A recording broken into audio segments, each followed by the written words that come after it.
Go back about 45 years to start all this. When I first met my father-in-law, Howard Gann, who was a POW during World War II. So over the years, every Thanksgiving or every Christmas, we'd have dinner. And for a few minutes, I would ask him about some different aspect of his prisoner of war experience, where he was, how was he treated, mistreated, as most cases. Where did he go in Japan? Where was he a prisoner of war and slave labor work in Japan?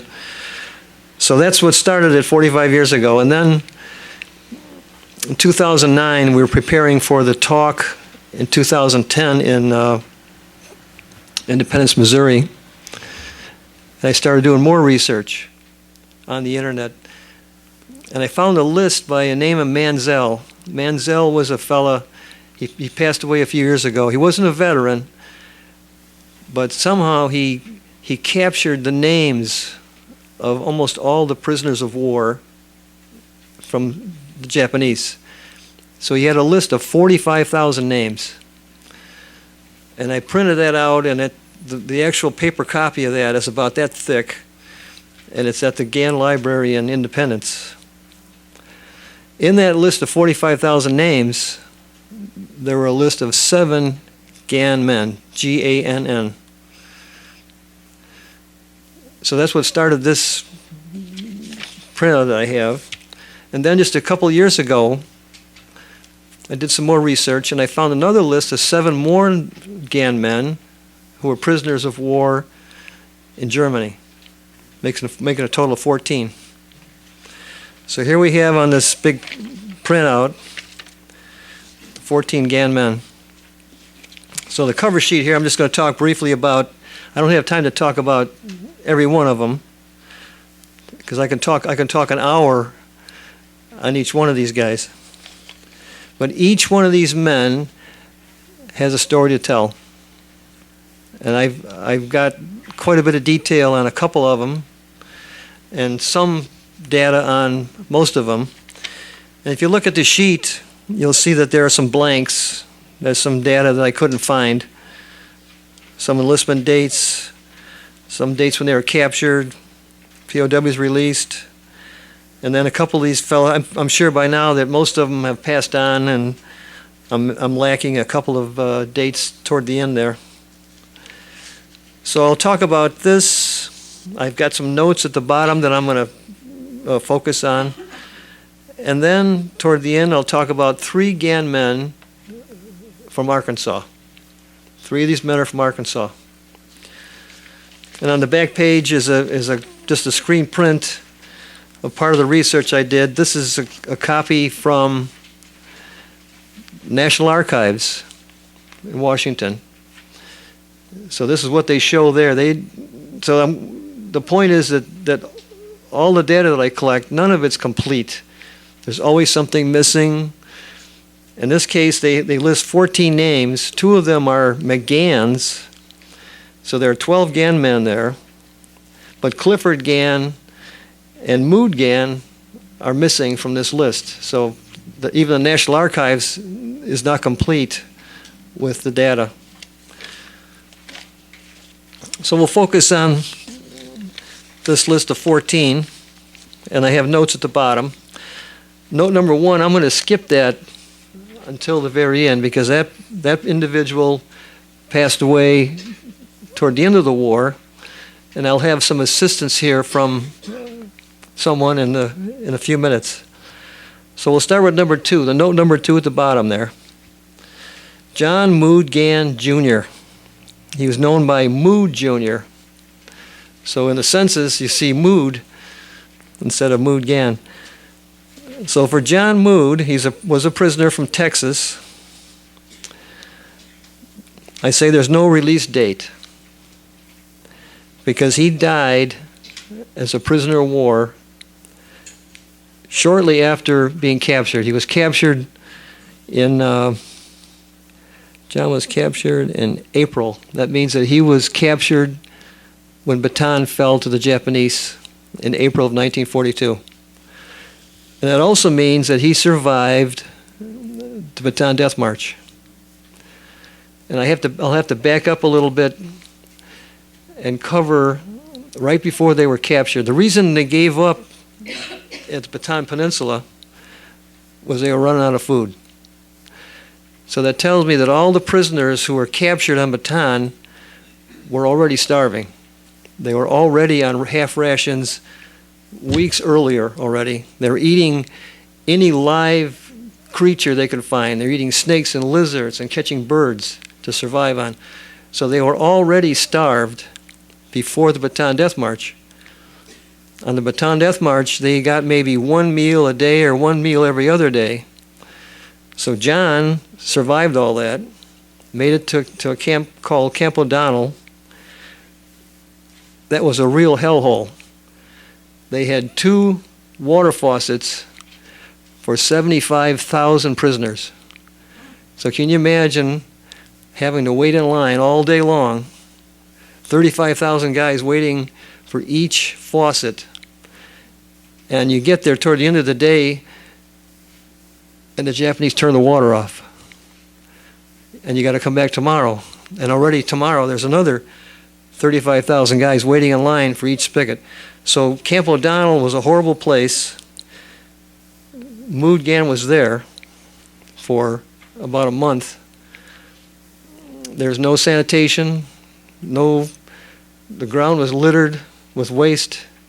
Men are laying in it, no shelter, very little food, and men were dying at the rate of 12 a day, 20 a day, 30 a day, and at the peak it was like 50 guys in one day died at Camp O'Donnell.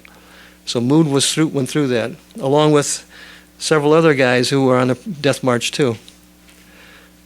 So eventually the American, the senior medical staff, when the men got captured on Bataan, there were doctors and corpsmen part of that capture. So those senior officers went to the Japanese and say, look, we're not going to survive if you keep us here. Within a few more months, everybody's going to die. So eventually they moved the camp to a place called Cabanatuan. Slightly larger, better facilities, but still a horrible place to live. But they moved the prisoners over there, and Mood was part of that. So eventually Mood is put to work along with most of the other guys. Some of the guys were actually on burial detail. That's all they did all day long, is bury people. They had a crew of guys digging the holes about a quarter of a mile away from the camp, and they had 2 or 3 crews of guys do nothing but hauling dead bodies out to be buried. In some cases, they'd have 4 people. Remember, these guys are weak already, so it takes 4 guys to carry a litter out to be buried. Only 3 of them come back. And the guy in charge of the burial details, what happened to the 4th guy? He died along the way. That's how horrible it was. So Mood was put on a work detail. So already he was starving before the death march. He starved on the death march. He starved at Camp O'Donnell. He's starving at Cabanatuan. And right outside Cabanatuan, they had a work detail. They're working on a road. A road crew working on a bridge, and Mood just collapsed. The sad part about that is this happened before the Red Cross knew that Mood was a prisoner. Because when the Red Cross finds out about it, word gets back to Washington. Washington notifies the family. In that case, it happened for us, for Howard Gann. We have a postcard from the Philippines telling Howard's family that he was still alive. And then he got word from Washington saying, yes, your son is a prisoner of war in the Philippines. So nothing like that happened for Mood.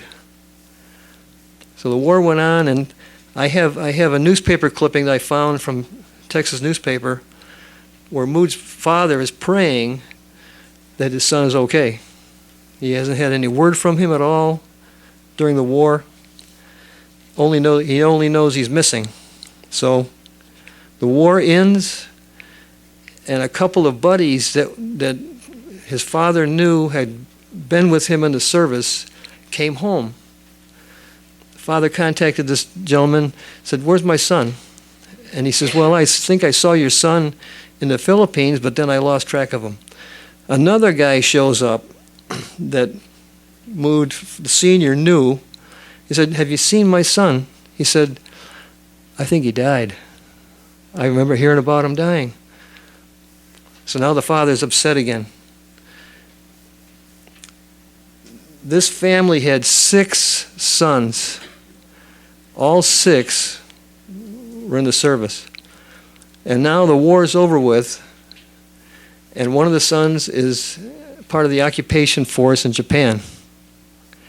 So Mood Sr. contacts the son. He tells him to get a special pass, special leave to go to the Philippines and look for your brother. So he does that. He goes to the Philippines, looks for his brother. He finds this town of Capas, talks to the mayor, and the mayor said, "Well, we know that men died during the war." This is like 1946. And he shows him the cemetery with about a dozen graves. And he said, "Your son's not here, or your brother's not here." And right away, the spirits get lifted again. This brother goes back to Japan, contacts his father, and say, "Dad, I looked for our brother, didn't find him. Maybe he's still alive." Months later, so the war is over with already. Months later, Mood Sr. finally gets word from the government saying, "We lost your son way back 3 years earlier in May of 1942. He died from exhaustion, from malaria and dysentery." So, sad story. Note number 3. Harley, Homer, and Walter, the 3 men on this list, were held at the same camp. So that means that they survived being captured, they survived the death march, they survived a couple years in the Philippines, and eventually went on a hell ship, which is another horrible story. Can you imagine a room this size with 200 or 300 men crammed in there, shoulder to shoulder? In some cases they're sitting on the floor, where you have your knees up in front of you, and right in front of your knees is a guy's back behind, from his behind, and behind you is a guy's knees. And off to your left and to your right are your fellow soldiers' elbows. There was no room to walk, and they're crammed in the room like this. No fresh air, very little water, very little food, no sanitation whatsoever, no light. It's dark in there for anywhere from 10 days to 2 weeks, living like that. Guys would die, and the Japanese guards didn't care. They'd move the body in the middle of the room, begging the guard, "Can we please, dispose of this individual?" After 2 or 3 days, they'd haul the body out and unceremoniously throw it over the side. So, Harley and Walter, I didn't know until yesterday that they're cousins. And right here, Travis, can you stand up? Here's Harley's half-brother. Which one? Thanks, Travis.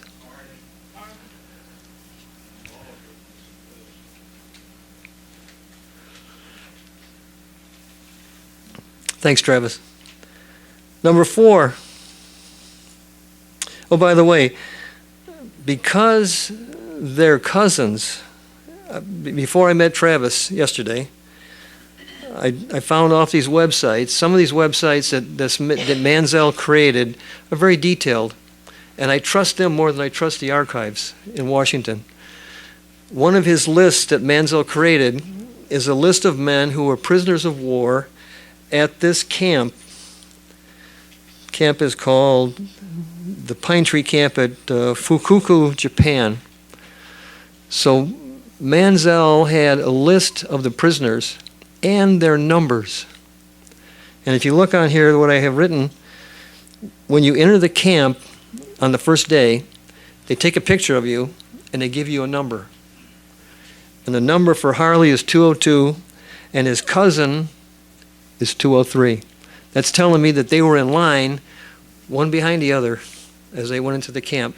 And they stood in line every day, side by side, as they counted off the prisoners.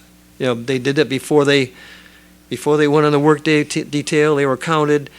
When they came back, they were counted again. So they knew each other, and hopefully they were watching each other's back. Harvey Gann, number 4 here. He was the only survivor of a 10-man crew on a B-24 bomber. They were on their base, their air base. He's in the Army Air Corps. Was in the southern part of Italy. If you can picture where the toe and the heel are, in the middle of there is where the base was, near about 30 miles from Toronto, Italy. He had arrived in Italy only about a month and a half earlier, and already he had 14 missions they had flown, bombing missions over Italy, because the Germans controlled the northern part of the country. Americans had just landed in Italy, and they're slowly creeping up northward. So on this particular day, they have intelligence briefing. It was a horrible briefing. They said this base is well protected. Anti-aircraft guns are everywhere. Fighter jets or fighter planes are going to be everywhere when you approach this airfield. It was an airfield, a German airfield on the northern edge of Italy, on the right-hand side, which is the Aegean Sea. So the northern edge of the Aegean Sea, where the base was located, this air base, their target. So they fly up there, and sure enough, the intelligence was right on the money. They start getting fighter aircraft shooting at them as they approach the target, and then an aircraft fire, or AA, comes up from underneath. Harley is the upper turret gunner on top of the plane, and he's looking for fighter planes coming at him. They weren't jets; these are propeller airplanes. And here comes a fighter airplane right at him. They're shooting right at each other, head on. Harley shooting at the plane shooting back, and a bullet just misses him, breaks the plexiglass cover, jams up his gun. It shatters his goggles, gets a bloody nose out of it. A fragment of that bullet entered his flight suit, but luckily the flight suit's probably about an inch thick because it's very cold up there, and it stops the fragment from hitting him. So the gun is jammed. He climbs down from his turret into the belly of the airplane, and he looks ahead and he sees the pilot doing the same thing. The pilot is unbuckling his safety belts, and he's walking out to see what happened, and they smell gasoline. The anti-aircraft fire or the fighter plane punctured the tanks. The plane is now full of gas. So he motions to the pilot, "I'm doing this," and the pilot goes, "Go right ahead." And Harley is out of the plane, or not Harvey. He bails out. Right behind him, another guy is starting to bail out, and the airplane explodes.